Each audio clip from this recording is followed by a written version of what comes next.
Alright, how's it going, everyone? Let me know if you can hear me. Hey Robert, hey Jan, how are you?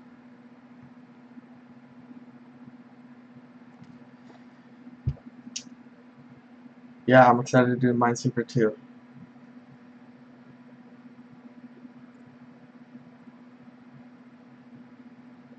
Hey Trevin, how's it going?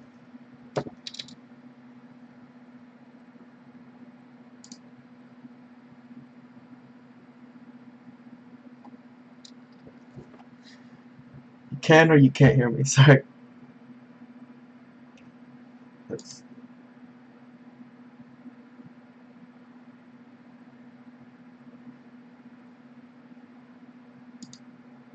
awesome, you guys can hear me, okay. Um, alright, so I believe this is day 3.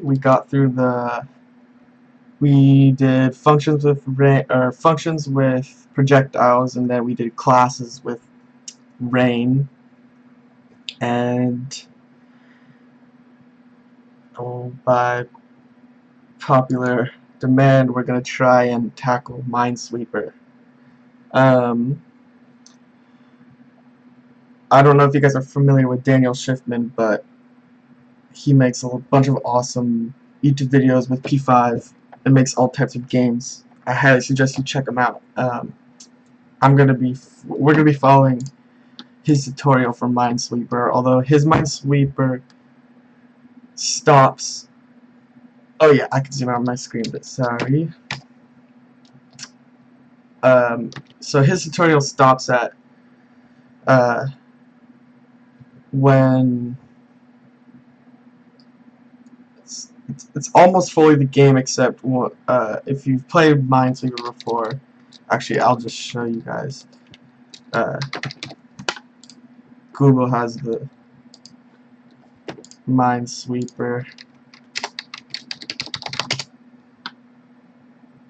If we play it right here, you can see that on your first click, it reveals a bunch of squares, and that's as far as Daniel Schiffman's tutorial goes. So we're gonna try and complete it all the way, so we have a complete game that you guys can play yourselves. But I definitely think this will probably take at least 3 full live classes. 2 if we really rush through it, but I think there's a lot of advanced concepts in this that we haven't gone over yet, so I think our goal for today should just be to try and get our grid. So showing each cell or each square. Yeah, we made rain, Robert. Using classes, I can show you real quickly.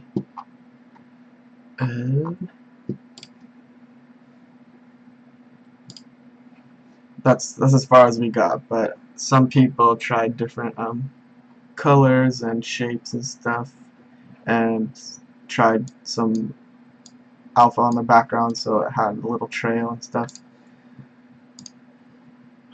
Yeah, the video is also, the replay is available if you want to check it out. Okay, so the first thing we're gonna go over, because this is kind of, I would say, the core concept of Minesweeper, is we're gonna be using a 2-dimensional array. I know Robert has used 2-dimensional arrays before when he made tic-tac-toe. I know that was a long time ago, but that was using a 2-dimensional array. And so you guys have used arrays before, because we used that in the last 2 classes with rain and projectiles. And an array is basically just a data structure that we can use to store data. So array, we can store objects, which is what we did with our rain. We could store numbers, characters, strings, all that. So let's just start by creating an array. just to refresh, we'll just call it items equals, and then let's put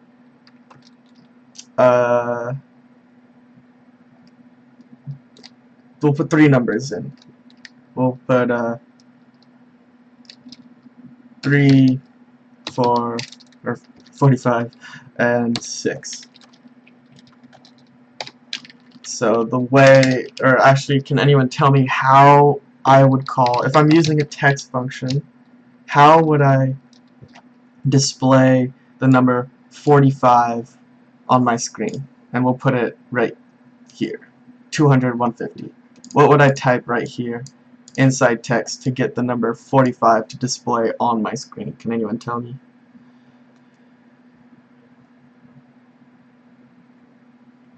And I really want to nail these concepts before we get into Minesweeper, because it'll be really important to understand what's going on with our two-dimensional array.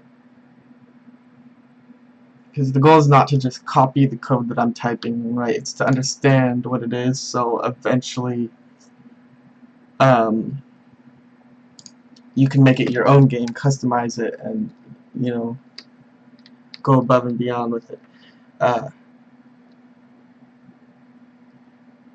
Yeah, so we would say items first index, like Robert said, like this. And then I'll put it at 200, 150. These two numbers are just the x and y coordinates. And there, we got 45.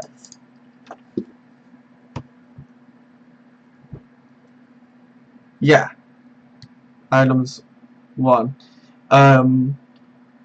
So, does this make sense? Because we're calling our array items, and then we're saying, give us that item at the first index of our array, which would be 45, because remember, this first element right here, 3, is called with 0, so let's do that. We'll get 0, and we should get 3. And there we have 3. I'm going to increase the text size.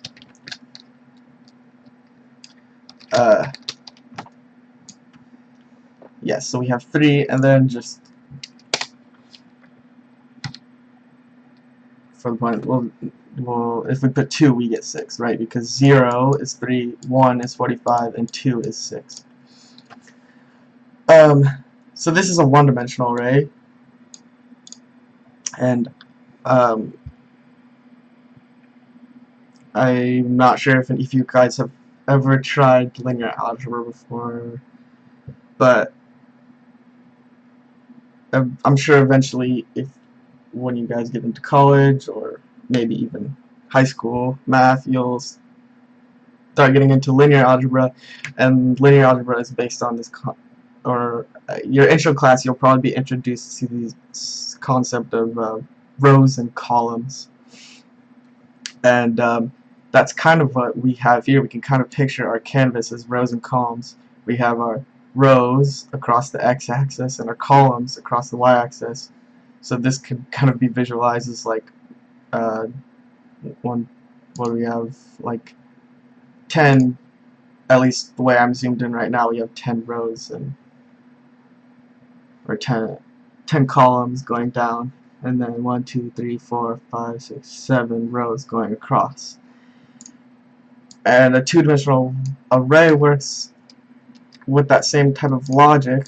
So now I'm actually going to delete these right here, and we're going to say var items equals, and so we have to open up brackets, and then I'm going to close and kind of treat them like curly brackets, and then now we're going to we'll type numbers just like we did for the one-dimensional array. We can do, I'll just do random numbers, 3, 6. Actually, let's not do numbers because I don't want it to get too confusing. So I'm going to do strings. So I'm going to do hi, hello in this first one, and then I'm going to, oh sorry, we don't want that. And then we're going to do bye and goodbye.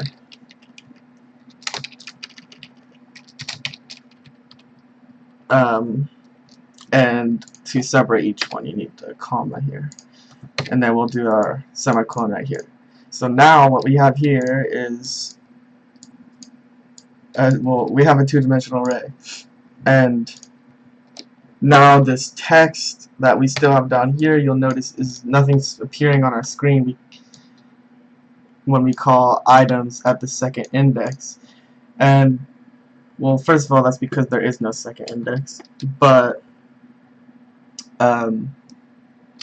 let's say we added another row right here, then it would be calling the second index of our array, but it wouldn't know which element inside that to call, and that probably sounded pretty confusing, so I'm going to try to clarify a little bit. But first I think we should just try to call an element, and then I can explain why we got the element, because I don't really have a way to draw. I guess I could open up Paint and try and draw it out, but let's just try and go this way. So if I wanted to get hello, I would say 0, comma 1. Oop. Expected from, what am I missing here?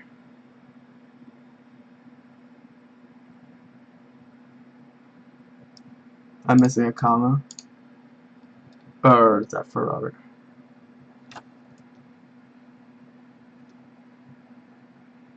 Oh, sorry, I completely called this wrong. So we do 0, not comma here, 0, 1 right there. So we're saying items,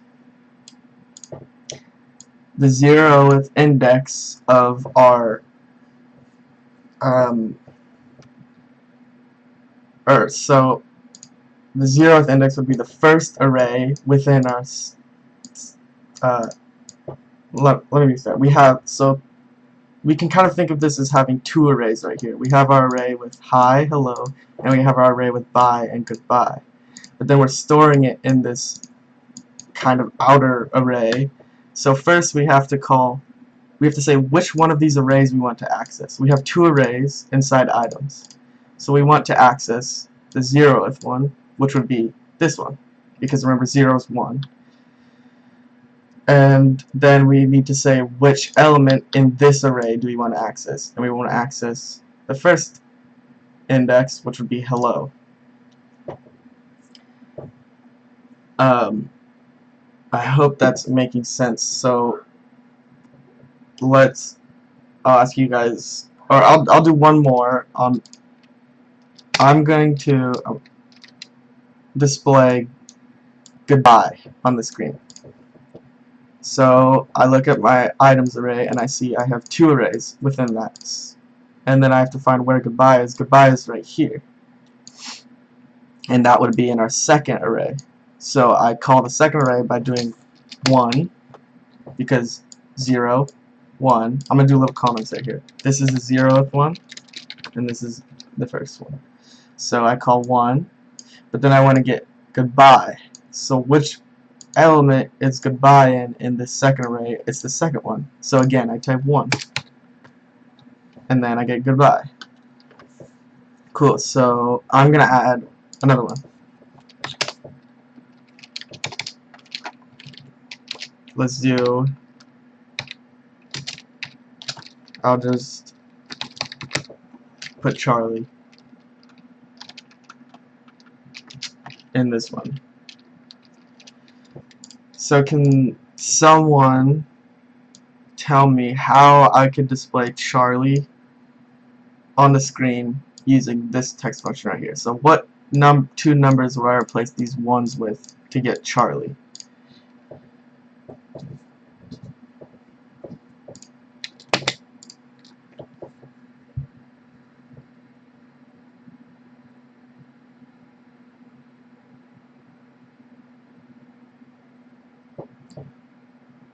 And also, this isn't so relevant to how we're going to be using two-dimensional arrays, but if you were to be using a two-dimensional array to, let's say, store stats about something, then you might not know exactly where Charlie is, or goodbye, or hello, and that's when you would try to make some sort of searching algorithm that would go through your two-dimensional array to find that string called Charlie. Yeah, that's exactly right. Good job, everyone. We would go to 0. And now we have Charlie. Awesome. Okay, I think by your guys' responses, you all seem pretty confident with this concept. So, I'm gonna pull up Minesweeper again.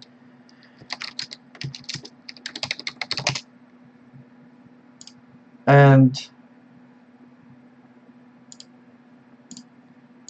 so how do you guys think that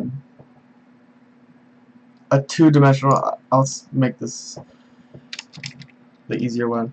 How do you guys think a two-dimensional array could be useful in the game Minesweeper? What do you notice about this user interface of the game that kind of calls for a two-dimensional array to be used? Does anyone have any guesses?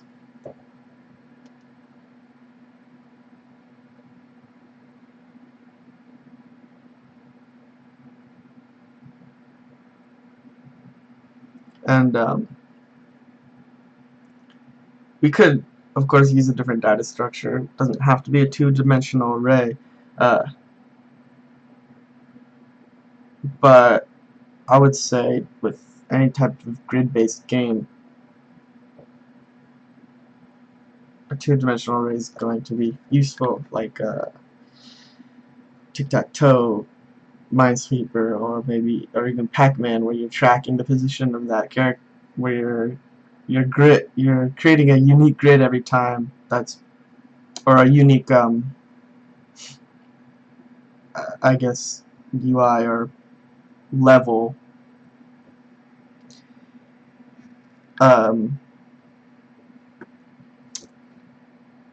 that I guess this would be easier to explain if I had the game Pac-Man open. But I guess the rule, if you're designing games with in our P5 environment, then I would usually use a two-dimensional array anytime you're trying to where you have two things interacting with each other on a set canvas size. So this canvas size right here is always set every time so if I get a new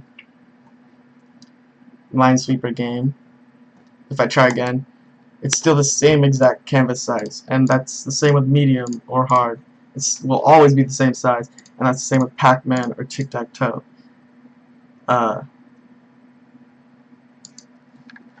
Yeah. And yeah, I kind of went on a rant there, but it has an X and a Y. Yeah, that's exactly why. It's easier to store specific pixels. Yep, for the rows and columns. Exactly. You can play it on your own time. Just type Minesweeper in Google. But I think for now, let's try to make our own, because that's the goal. So I'm gonna erase all this array stuff. And yeah, so let's try and make our own grid for this game. And I'm hoping we can finish making the grid. But I mean, it'd be awesome if we could try and actually start interacting. But let's get started. So we're gonna start with a function, and we're gonna call it cell. And a cell is gonna basically be our box, each box that you can click on. And I should actually just keep Minesweeper open as reference. So, or I guess I could do this that picture. But so this is our cell. Each one of these squares is going to be a cell. We click on it, and so this is a bunch of cells. These are empty cells right here. This cell has a 1. Actually, I completely just... I didn't even think about this, but I hope everyone here knows how to play Minesweeper. But I'll just briefly go over it. These numbers just represent... We'll do a real quick easy game right here.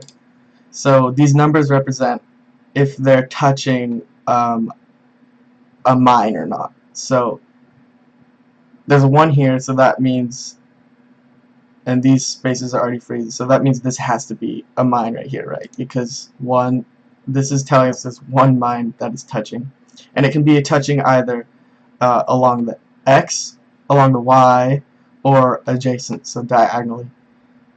So this one we can't actually determine just looking here, because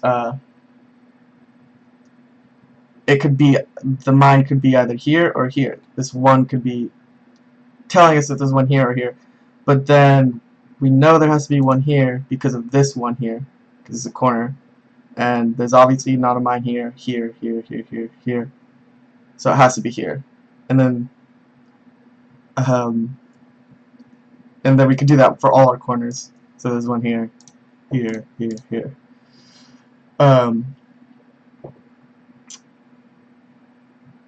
Yeah, I think that's kind of all there is to Minesweeper. But yeah, let's just go over every single part of Minesweeper. I'm gonna restart the game. So we have this grid right here, and so our first click is going to reveal a bunch at the very beginning. Then we have a functionality to put flags down and take them off. Then there's also a bunch of random mines placed around our canvas, which we know are in these green spots here. So far the game, what we have broken down is at the very beginning we reveal a bunch. There's a bunch of random mines spread out, and they're in random positions every time you start a new game. And then you also have the ability to put flags down and take them off. And then also, so flags down with a right click, and then with a left click, it reveals what's under that space. And if it's a mine, then you lose, and then it will reveal all the other mines. And if it's not a mine, then it reveals that space that's underneath. So in this case, we revealed a 2.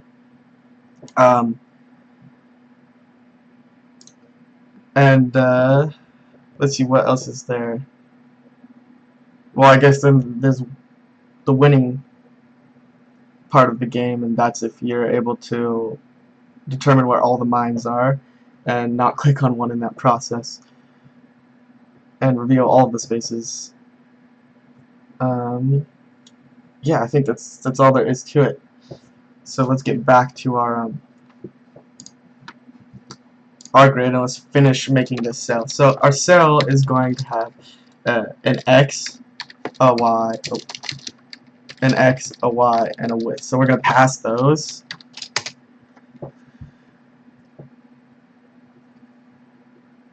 And I'm just going to update myself at the chat while you guys make this function cell right here.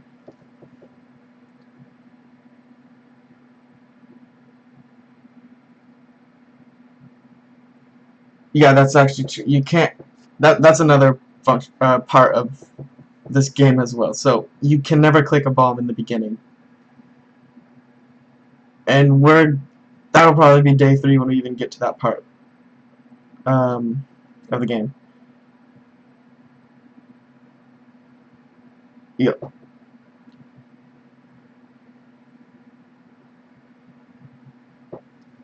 Okay, so we have our function cell, and we have x, y, and width. So we'll just do this dot x equals x, this dot y, which you guys should be used to from our past two. This dot w equals w, and yeah, like I said, you should be used to this by now from our past two classes. And then let's make some global variables here. We want our var grid, var cols, which stands for columns, which I was mentioning before, and after columns we get rows. And then we'll set our width to 20, because that's what I found worked nicely. And then also let's create our canvas. So we're gonna go in function setup, and then after I do this, I'm gonna slow down a bit for everyone to catch up. So in our function setup, we want to create our canvas size, and this is what I was talking about with the Minesweeper that we were just looking at, how they have these. The canvas size is always the same, and if we switch to medium, then we have this canvas size. But whatever you have specified, your canvas size will always be the same, which is nice for us because that just makes setting up the actual columns and rows easy, and tracking everything will be nice. So let's create canvas. I'm gonna just do 200, 200, and also I should mention, writing this line of code right here would be the exact same thing as changing this to going into the settings and doing 200, 200. Yeah. And I'm actually gonna do, let's do 250. Oops. Yeah, and I actually suggest doing this in your settings. Do 250, 250, and then we can zoom in on our grid here.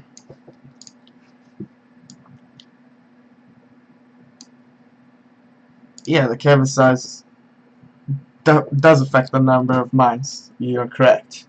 Yeah, if we look at this, we have 10 flags, so that means there's 10 mines, but if we change it to medium, we get 40 flags, so significantly harder, 4 times harder. And then 99 if we go all the way to hard. Yeah, so I think we'll probably just use 10 since this is such a small one. And we can customize all that later. And that's what's so great about using this two-dimensional array, is we can easily customize it.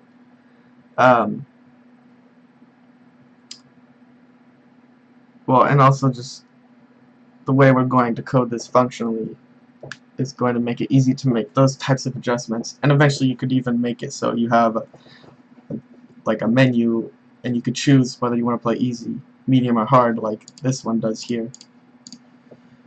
So we have our canvas. Our canvas size is now 200, 200, and then now we want to define our columns and our rows, which are these variables right here. So we're going to say columns equals, and we're going to say floor here because we don't want some odd number, and floor is just, all it does is rounding. It's the same as doing, like, well, not the same, but it's the same, similar to doing math.round, except I believe math.round rounds up, and then floor rounds down. So if your number was 2.3, it would floor it to 2. Right. And we'll do width divided by W, and we define W right here as 20, and our width is 200.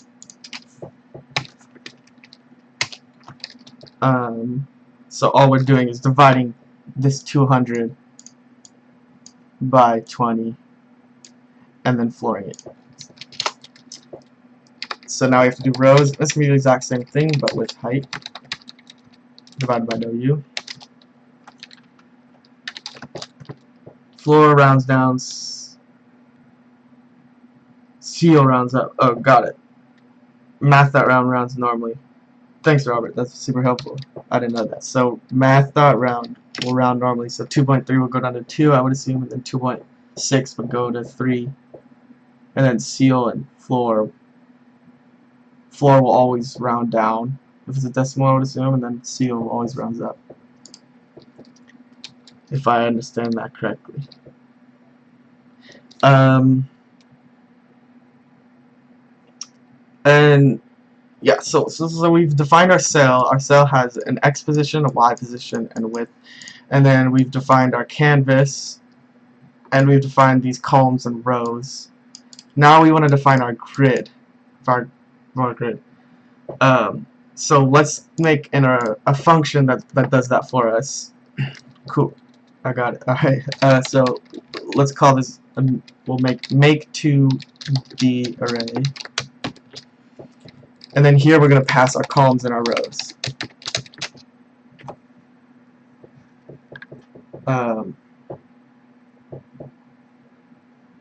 Also, I want to make sure that everyone's all caught up.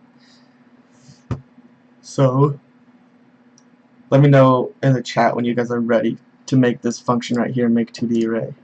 And you shouldn't have any errors or any banners right here telling you there's an error. So if you have an error, let me know.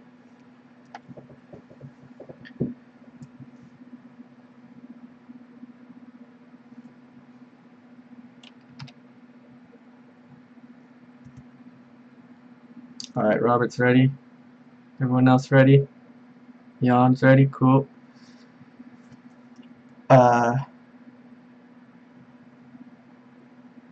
Okay, so the purpose of this, yeah, I can show grid lengths.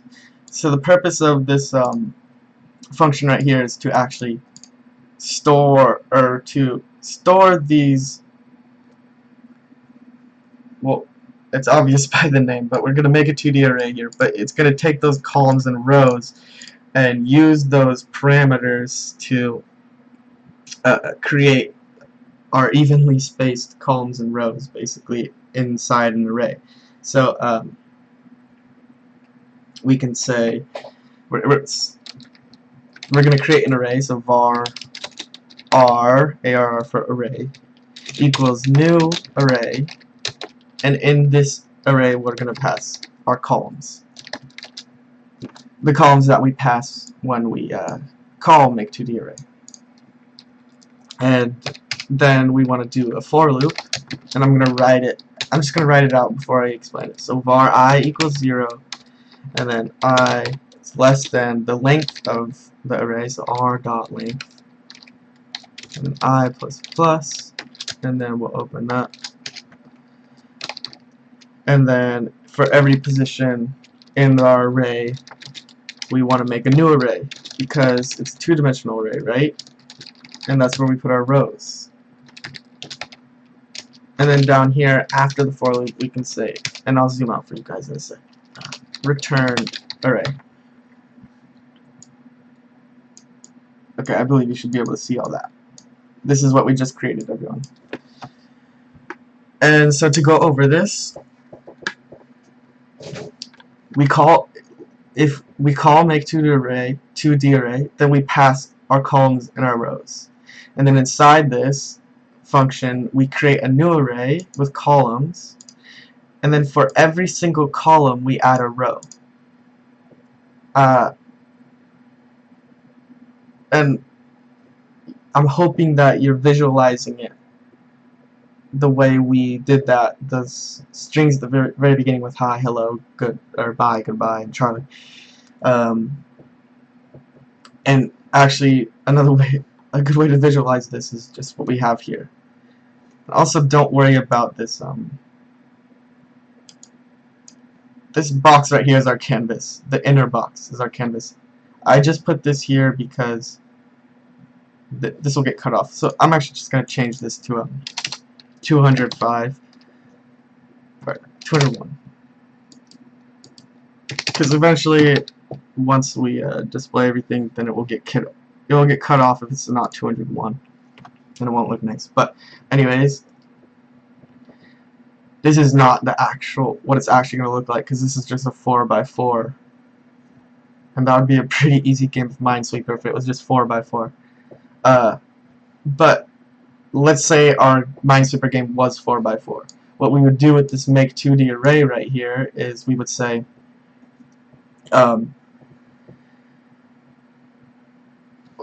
we would have our 4 columns. So we created 4 columns here. We passed 4 to these columns, and then we have a new array of size 4, or with 4 available spaces. And then for every spot in that array, we make a new array, which are our rows. So in each column, let's say we create an array with those columns, and then we go through that array of columns. So it would be an array length of 4 because we have 4 columns.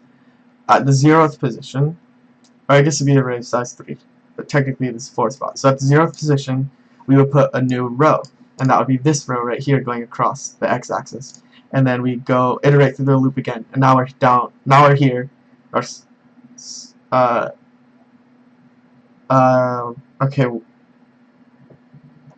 Yeah, now we're down here, and we make another row, and another row, and another row. That's all this for loop is doing. It's just creating our rows, and we've already created how many columns we have. You're getting an error.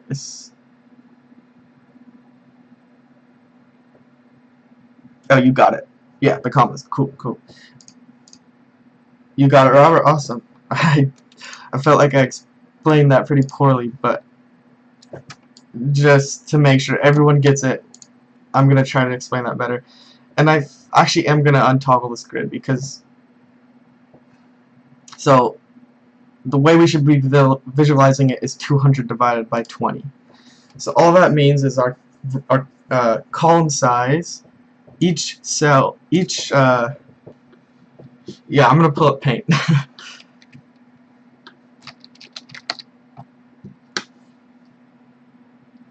Let me try and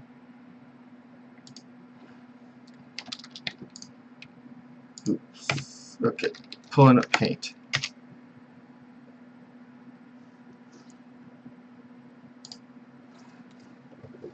So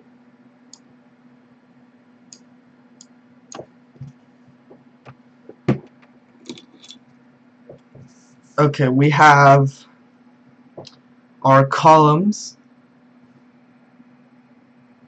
and so it's our canvas is 200 by 200.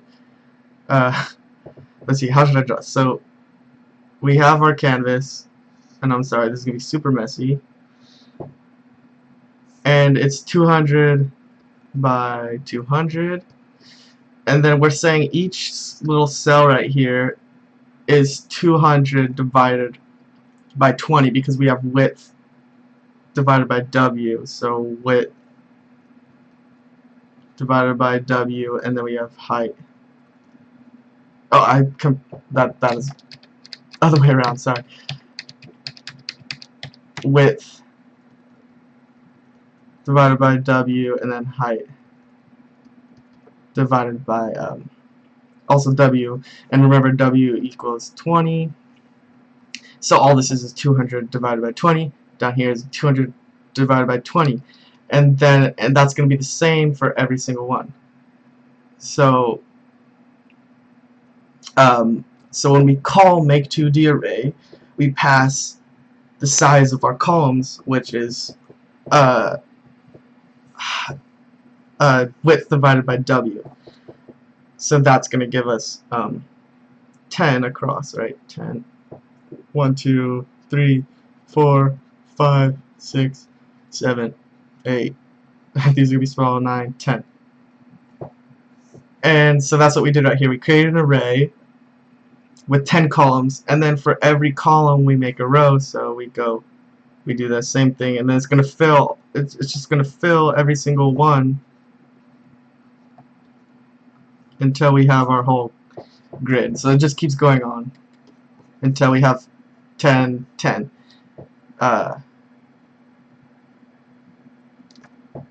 Yeah, I hope that makes sense. I don't think I explained that very well. Is that making sense for you guys? The best way to think about it is we're just making a grid, that's all.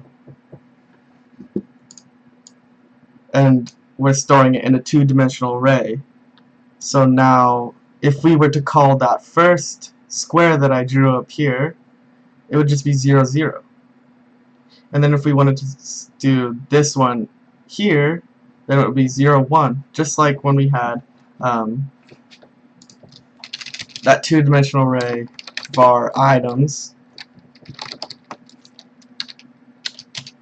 And maybe I'm just over-explaining it here, but I really want you guys to understand this because it's a super useful tool, or super useful data structure. And so if we had the hi, hello, we could think of these as rows and columns by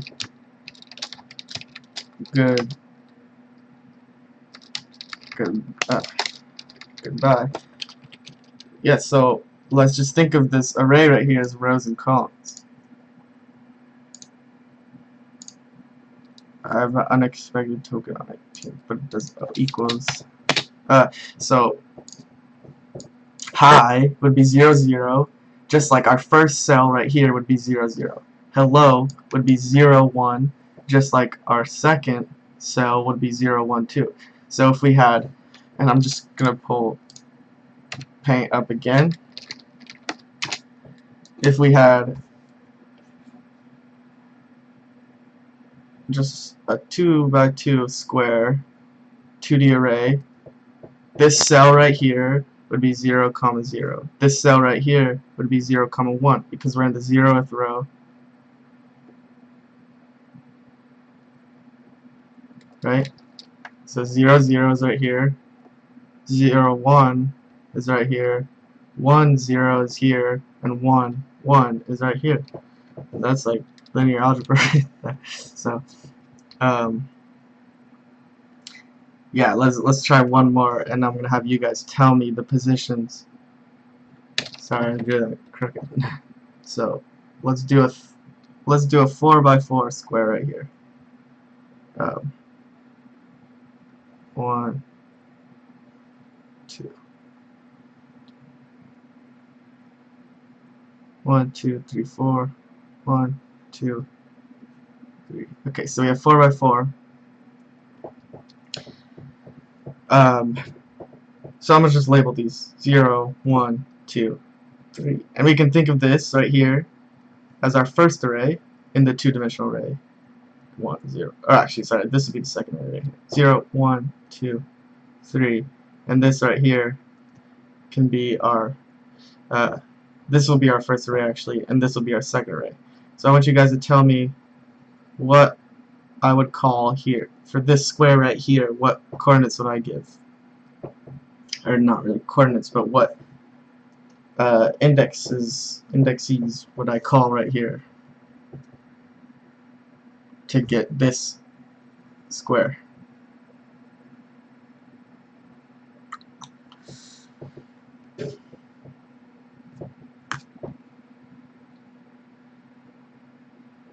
Almost yawn, but it would be the other way around, I believe.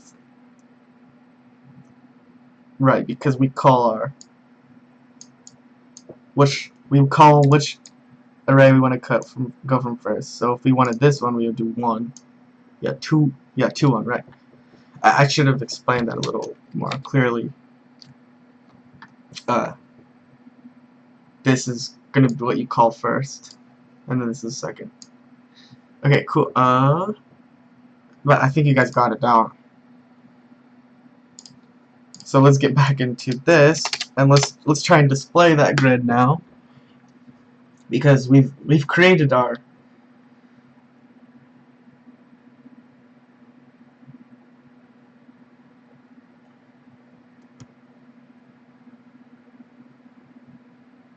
wait, did I just well, it's too late. I didn't save that project. Maybe I had those numbers reversed. But I'm pretty sure you guys got it. So we have this function here, and we have our cell. We've created our canvas. All there is that's left to do is to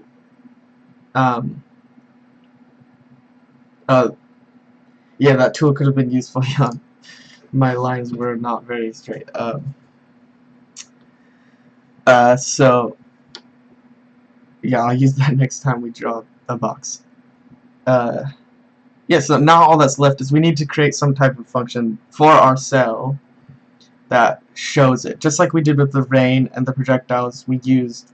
For the rain, we used that emoji with text to display, to visualize our cell, or to visualize our rain. And then with the projectiles, we used an ellipse to visualize our projectile. With our cell, obviously, to visualize our cell, we're going to use a rect, right? Because we want a square. So I'm going to use some new syntax here. But with our projectiles, we did name equals new function, like that, or some. But instead, we're going to use a prototype.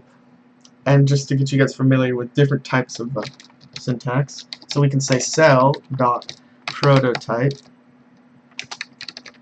dot show, and we're calling it show, and there's a dot between the prototype and show. We're calling it show because this is how we're going to visualize each cell. And we don't need to pass anything because we're saying that show, the function show, is a prototype of our function cell. So it has access to all the data within function cell. Our show does.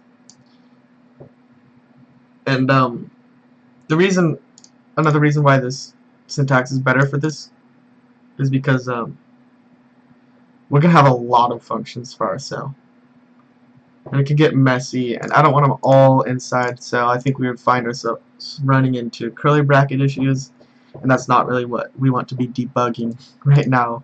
There's more important things that we could be debugging than curly bracket issues. So we have our prototype called show of our function cell, and we're not going to pass anything to it because it's all we're doing is showing a rectangle, and it already has access to all of these x, y's, and width. So we can say I'm going to give it a stroke of 0, no fill, and you guys can fill it if you want. I mean, that's what that Google one, all those cells were green. But I'm going to do no fill, and then we're going to use a rect, and we already have our x and y's, right? This dot x, comma this dot y, and then this dot w, oops, this dot y, and then to this dot w, so this dot w, comma this dot w. Close it. And now we have our grid. It's all there. We just gotta use our functions down here. And this is what I just made. I'll highlight it. Yeah, next. Well, okay. Actually, we haven't allocated data for our grid yet. We've just created the functionality that we need to make the grid. We have our make 2D. We have our cell that shows a rectangle and has position x, y, and width. And we're using it as height as well, but it's going to be the same all the way around, so it's unnecessary to make a width and height. And then we have our make 2D array function, which is going to make our 2D array when we call it. So, but yeah, before we go on, is everyone up to speed? Does anyone have any bugs that we need to fix, or are we ready to allocate data for this array and then display it in function draw?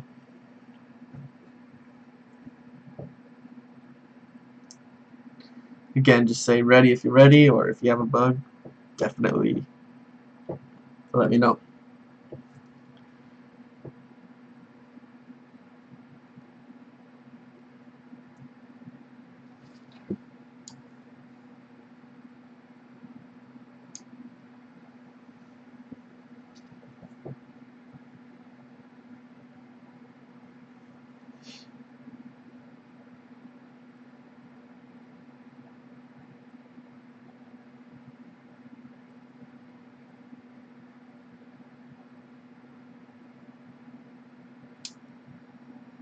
to make a checkered pattern, we could just do that in our show function. We could just do something like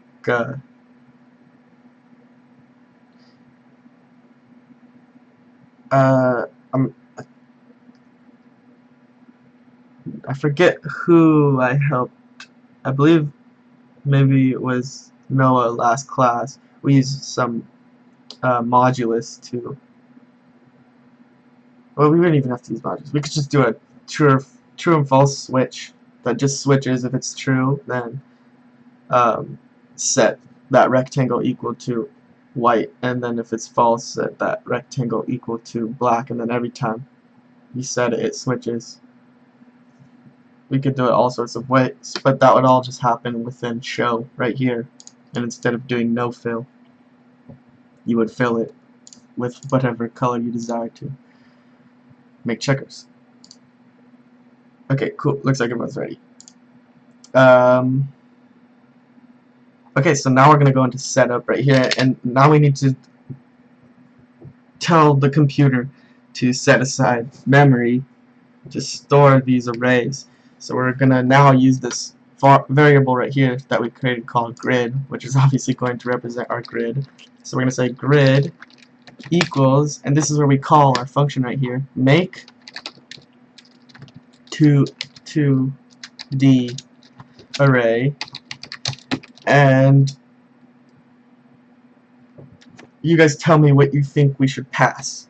By looking at the function up here, what should we put in these parentheses right here?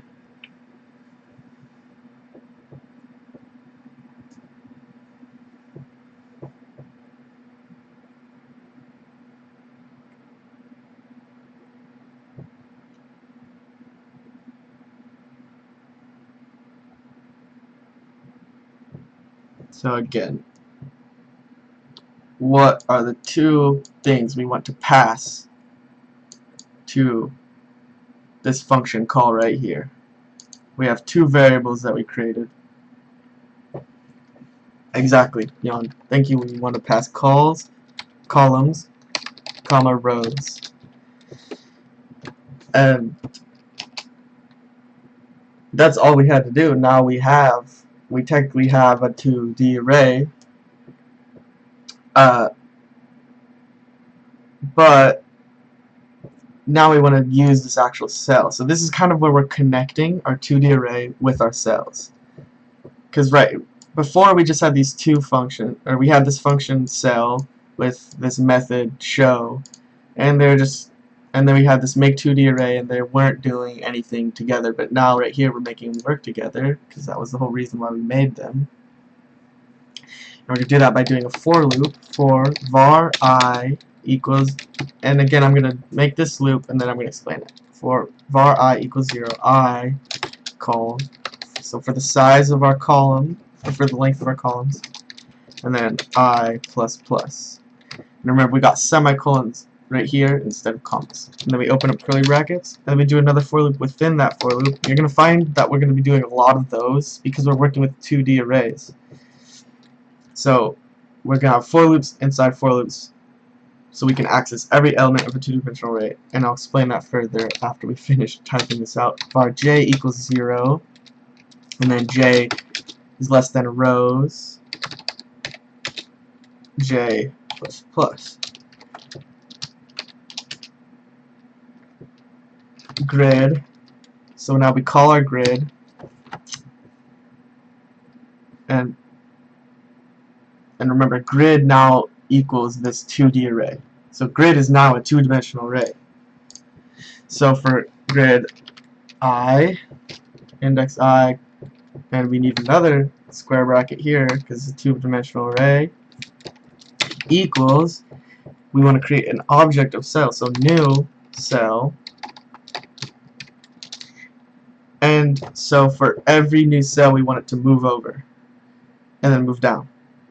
So we're going to do, and we have to pass three elements here because we have an x, y, and a width. So our x position is going to be I times w, comma, j times W, comma, comma W. And that should do it.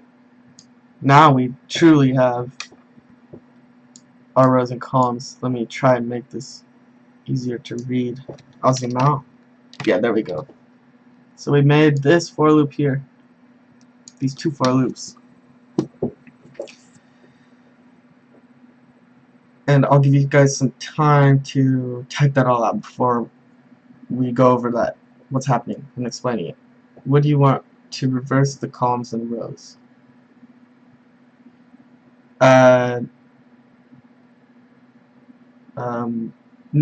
No, because, I mean, you could. These are just names, columns and rows, but then we would have to switch these around. So we would have to switch columns with rows if we wanted to do that.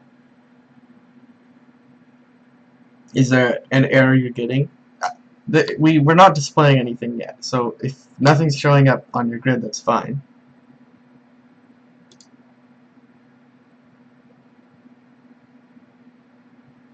Okay, we should have them reversed. Columns, where we call it columns first.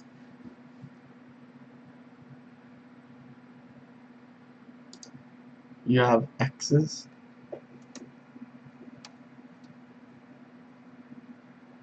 What do you mean by that? That you have X's? But yeah, I mean, these are really just representing, and since it's an even square, it's just the way we're naming it, I guess. But maybe it's better practice to do. Rows, columns. So you have for var I equals 0, I is less than column plus j equals 0. Good. Oh, check. I did the same mistake at the very beginning of class. It shouldn't be a comma separating them. It should just be two square brackets.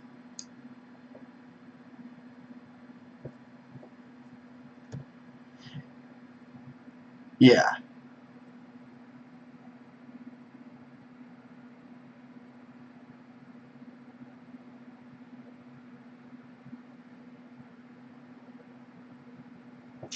Also,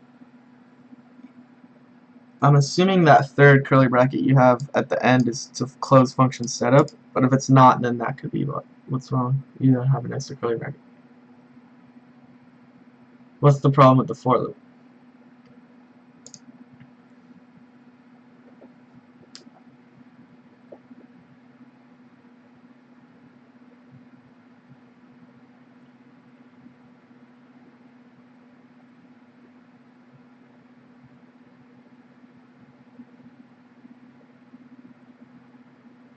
Okay, that's what it's for. Also, Robert, if you want, you can submit your... So it should be for var I instead of calls I.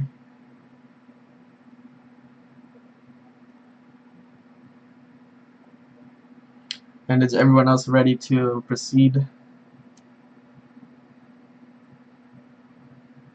Sorry I keep asking, I just want to really make sure everyone's on the same page. Because it's easier to debug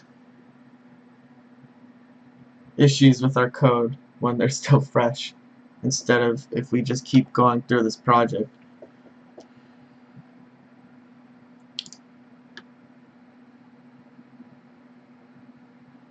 Awesome. Ready? Cool. Rob is ready. Y'all's ready?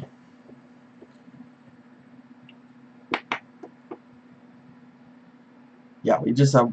Oh, actually, let's go over this before we type the next part. So, we created our grid, or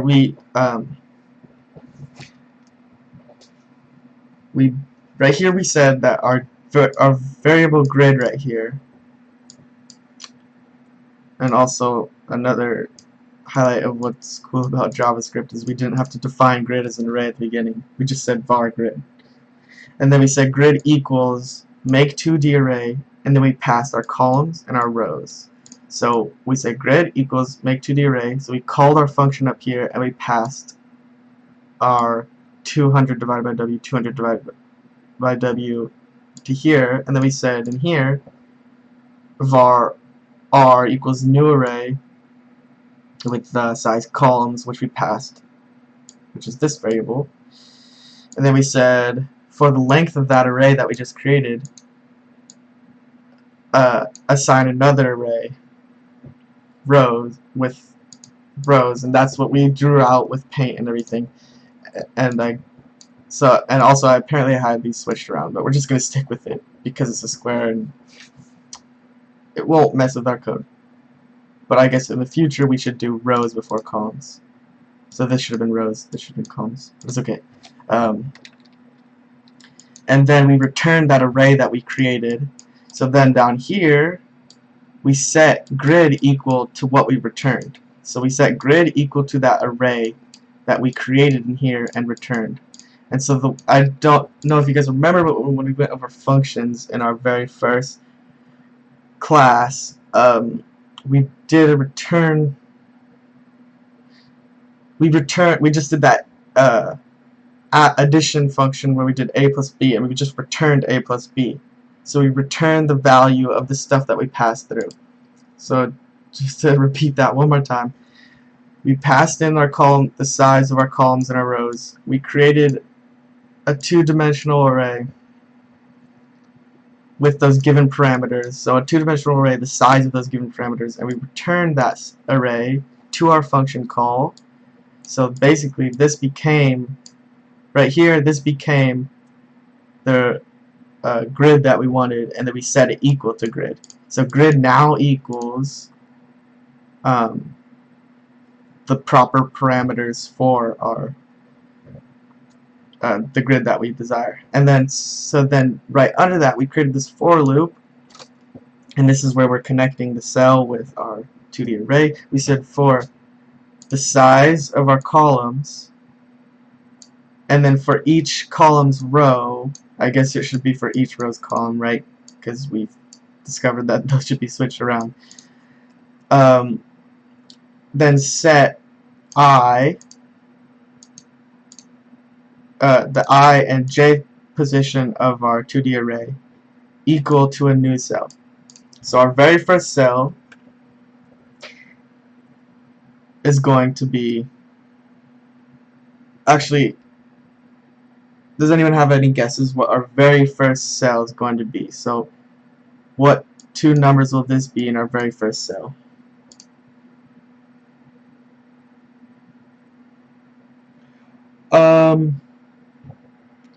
We'll leave it for now, and we'll fix that next class. Cause I have the whole game coded out using the reversed one. Yeah, it won't matter for this specific game because it's 200 by 200. Yeah, Robert, that's right. 0, 0. But yeah, real quickly. So after this class, I'll go and switch everything around in my code, and then next class we can all switch them around together, and then we'll proceed for the rest of the project. But yes, Robert and Jan, 0, 0 would be our first cell right here. So grid, we can think of it as 0, 0 equals new cell 0 times 0. So if we pull this up, this is 0, 0, right? The top left corner. So our first cell is going to be placed right here with a width of 20.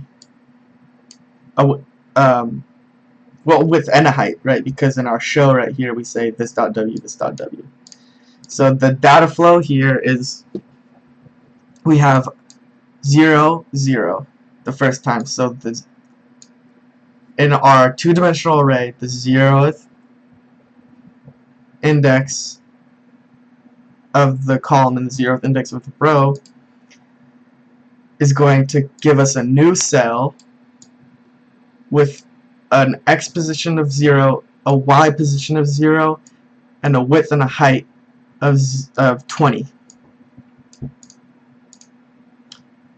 And this is times w, right? But 0 times 20 is still 0.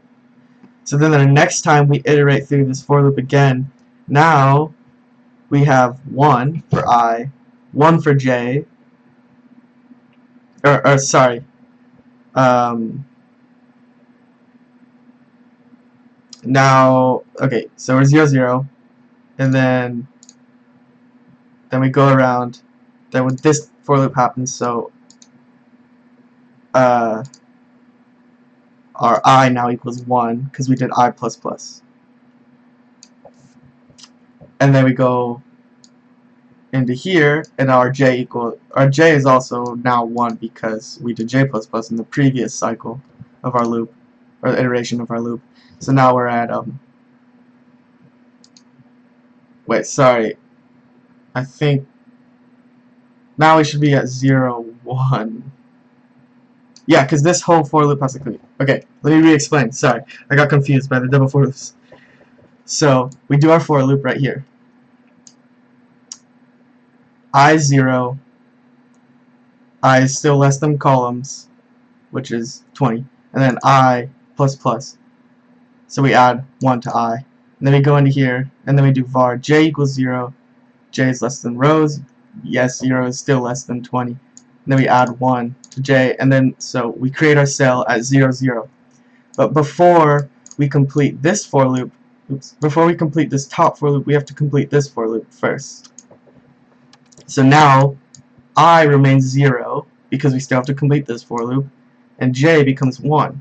So now we create another cell at 0, 1 with a position of not 0, but 1 times 20, because I times w is 1 times 20 at our current iteration. So now there's going to be a new cell at 20, at the x position of 20, and again the y position of 20, or no, sorry, the x position of 20, but this is going to stay 0 because j is still 0. So it's going to still have the same y position. So it's not going to move down. So basically what we're doing, the order of the creation of this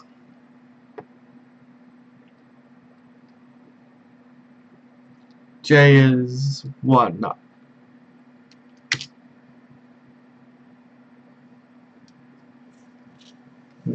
So the way we're creating this is we're first creating this. This is the order of how things are getting created. These are our cells. We're getting it across, and then we're going to go down to the next one. So actually, let's think of this as our for loop. So we have var I, and var I is our first for loop. So it's going to equal 0 on the first iteration, and then j is going to equal 0 on the first iteration. So then we create, pretend this is 200 by 200, we create our first cell at 0, 0, 0, 0 is the x position, and then it has the width and height of 20.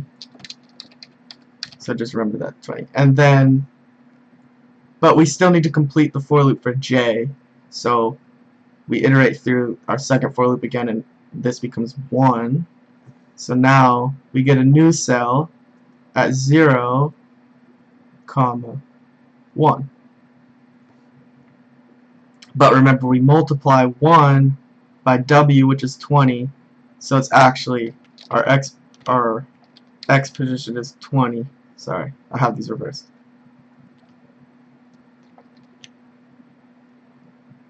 And the y position is 0, because 0 times 20 is still 0. And then we iterate again, and we get 2. So we do 2 times 20, which is 40. So that puts us at 40, comma, but we're not doing anything to here, and 0 times 20 is still 0, 0. And we do that all the way through until j is less than rows. So we do that until 10, because that's the length of our rows. And then once we hit 10, let's just pretend this is 10, or then our second for loop is complete. So we go back to our first for loop, which is I, and I becomes 1. So, and then 1 times 20. So we get 0. And then this j sets back to 0. So I is now equal to 1. J is equal to 0. And we get 0, comma 20. Because 1 times 20, which we're getting here, or sorry, here j times w is 20. And then we create a new cell here. Is that making sense for everyone? So this is just the order of how we're making our cells. We create each row, and then we create a column, and yeah, and that's what's happening. But of course, when our screen starts, it's gonna be instant. Okay, but so nice, awesome. I'm glad that's making sense, because I know that was kind of a long explanation. So let's show it now. Let's create a background. Mine's just gonna be white. Create some room, and we're just gonna make another double for loop, and we're gonna iterate through our whole entire 2D array, and we're gonna show with this function that we created here each cell. So for var, and we can just copy paste this, but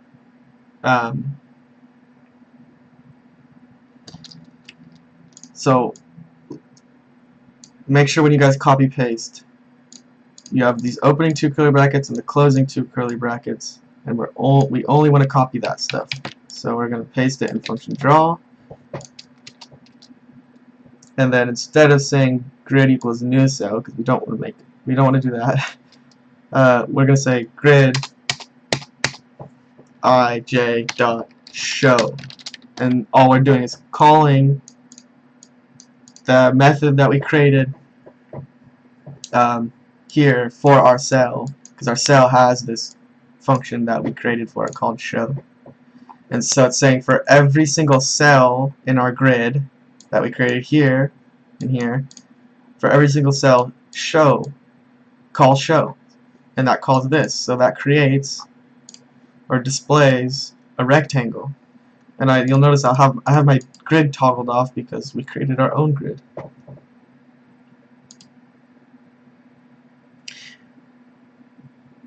Yeah, I see how that's confusing. I'll switch that all around. Literally, all you guys have to do to switch it is just switch it here, and then just switch it anywhere you see it. But because these values are the exact same, so it's not affecting our code. It's just, I guess it's just making it confusing to conceptualize, which I totally understand, or visualize. But we'll get that all fixed up. I guess we could do that with these last 15 minutes. You don't have a grid of boxes. Yeah, I do too. That was the goal. Unless you mean something else. Do you have what I have here? 1, 2, 3, 4, 5, 6, 7, 8, 9, 10 by 1, 2, 3, 4, 5, 6, 7, 8, 9, 10. Trevin, you don't have a grid. So we have 15 minutes left. If you guys have it, let's just use this time to clean up our code. So if you guys could submit your code to me, I can check it out.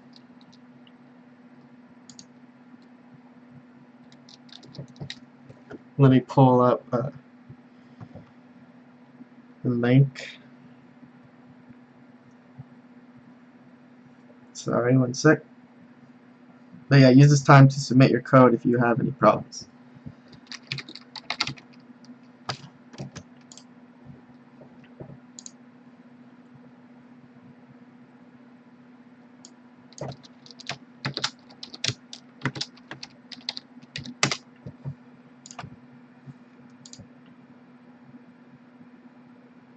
Yeah, 10 pixels by 10 pixels is what we're going for right now.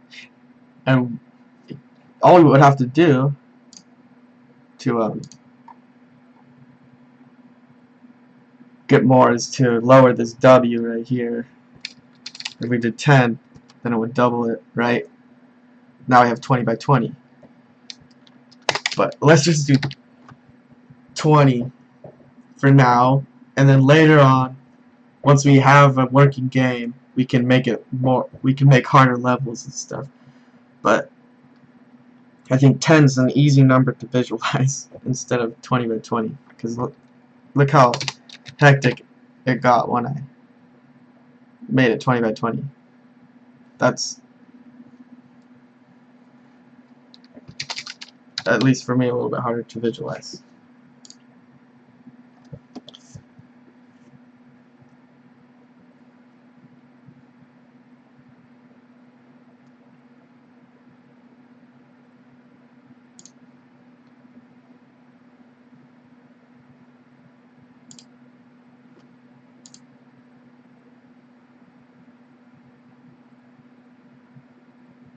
Oh, so is everyone is everyone where I am right now? No one has any bugs? It looks like everyone's saying that they have a grid.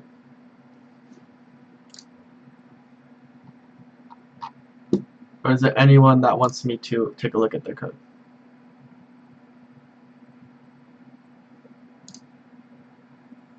No, it looks like you submitted one, but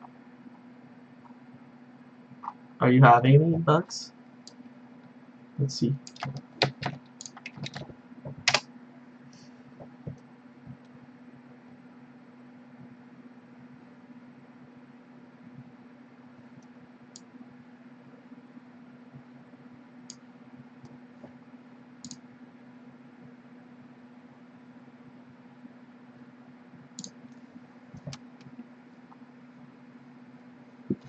Okay.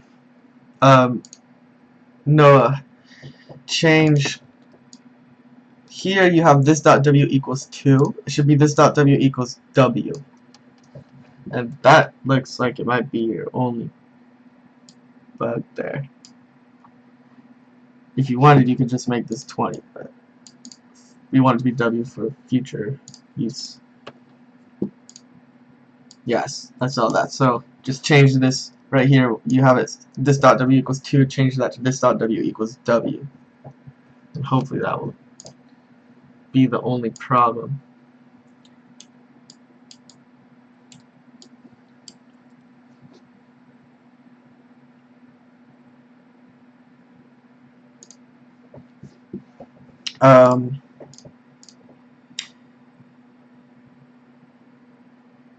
Yeah, so we have about 10 minutes, and I think this is a good stopping point. So let's just use this last. Oh, you got it, awesome. Yep, looks good, sweet. So let's just use this these last few minutes to go over everything that's happening, and definitely if you guys have any questions, now would be a great time to ask those. But just to review everything that we've done so far, because this is really the backbone of our project here, is this array. If you can understand how this 2D array is working, then the rest of the project is going to be kind of a breeze. You're just playing Minesweeper, getting to know the project we're making. Yeah, I would hope that everyone knows how to play, but if you don't, then I would say after class you should try to familiarize yourself with the game so we can proceed with the actual functionality of the game. But so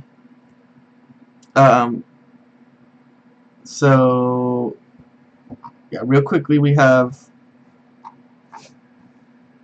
a cell which we represent with, it's one of these. This is one cell. It has an x, a y position, and a width. So right here we have an x and y position of 0, 0, and then it's 20 by 20. And then each cell has a function of its own called show, which just displays a rectangle on our grid. Then we have this function make 2D array, which returns a two-dimensional array. And it actually allocates memory for us, which we do right here by saying new array, and new array returns that, and then we set it equal to our grid right here. So our grid is what's, I guess you can think, it's what our grid is, what our 2D array has been assigned to. And so again, our 2D array has rows and columns, which I got mixed around. And also we have a canvas is 200 by 200, and then each column is width divided by W, which is just 200 divided by 20, so 10. So we have columns of size 10 and rows of size 10. And then we iterate through our entire two-dimensional array right here. That's all this is doing. And we create a new cell for every single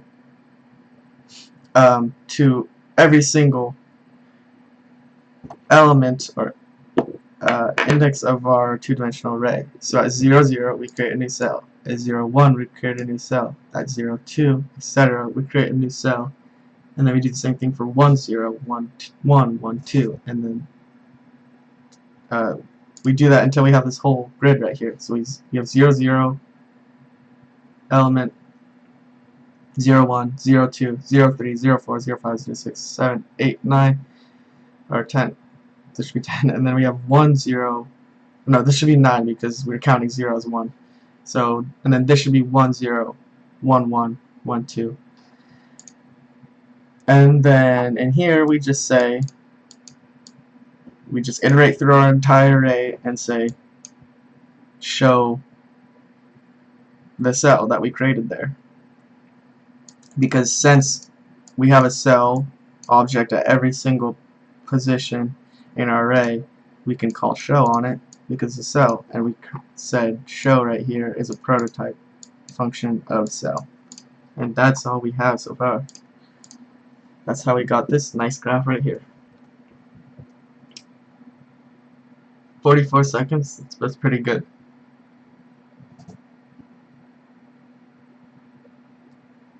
I don't have the arcade link, no.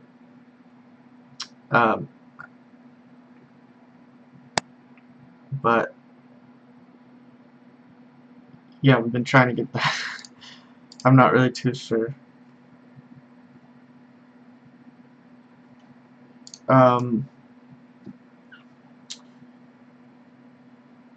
I think that's a good stopping point for today. We have 7 minutes though, so if anyone has questions about this, or maybe suggestions, what we have planned for our for next week is, I guess the next step is we want to start putting numbers on all of these boxes, or in all of our cells.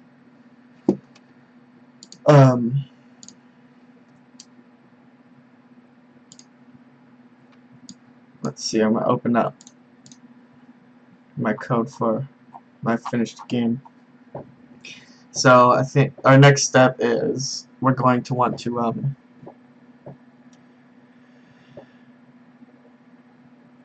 actually put,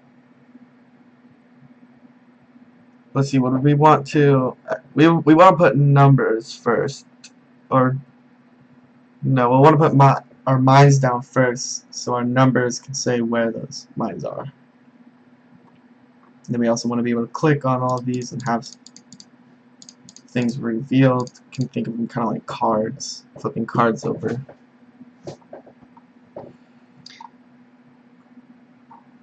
Yeah, I think maybe we might be able to finish this next class.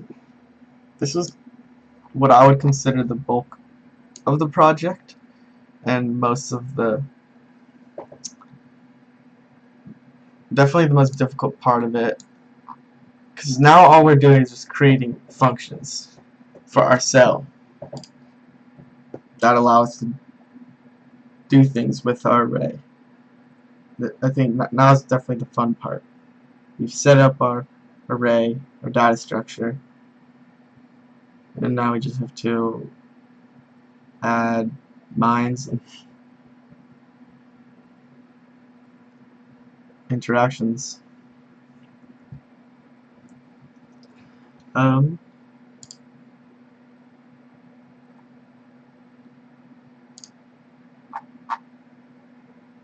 Alright, if no one has any questions, then I think I'm gonna end the stream here.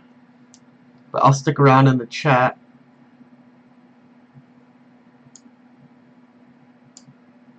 So definitely let me know if there's any bugs that still exist, or if you have suggestions for the next class.